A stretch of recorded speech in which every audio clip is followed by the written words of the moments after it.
美国至今不加入联合国海洋法公约，但常常以公约法官的身份自居，对他国指手画脚、横加干涉，何其可笑！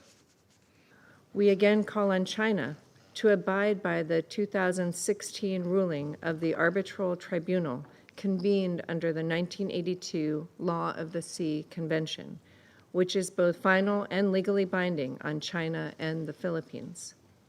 For 9 years now, China has refused to live up to its obligations as a party to the convention. Instead, China has continued to publicly reject the ruling, interfere with the exercise of high seas freedoms as reflected in the convention, and assert expansive and unlawful claims that infringe on the sovereign rights and jurisdictions of other South China Sea littoral states, including the Philippines, Brunei, Indonesia, Malaysia, and Vietnam. We once again condemn China's expansive and unlawful maritime claims in the South China Sea and the dangerous and destabilizing ways it attempts to enforce them. 我想对美国代表刚才的发言做一个简短的回应。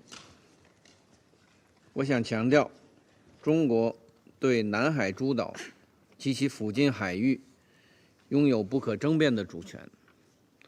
中国在南海的领土主权和海洋权益具有充分的历史和法理依据。中方在南海仲裁案问题上的立场是一贯且明确的。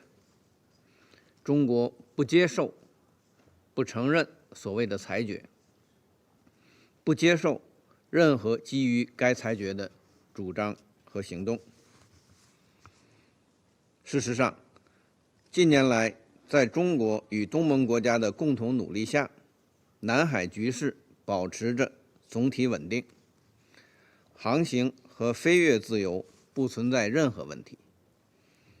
中方一贯坚持同有关当事国在尊重历史事实和国际法的基础上，通过对话协商妥善处理涉海分歧。反观美国，美国一直罔顾南海问题的历史经纬和客观事实，到处搬弄是非，挑拨离间，损害地区国家的互信。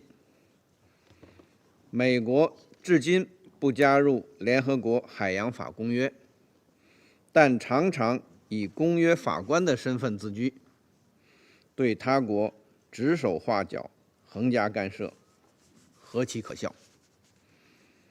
美方还在南海地区部署包括陆基中程导弹在内的进攻性武器，以航行自由为名，频繁派遣大规模先进舰机到南海搞军事侦察、演习，公然闯入中国领海和领空。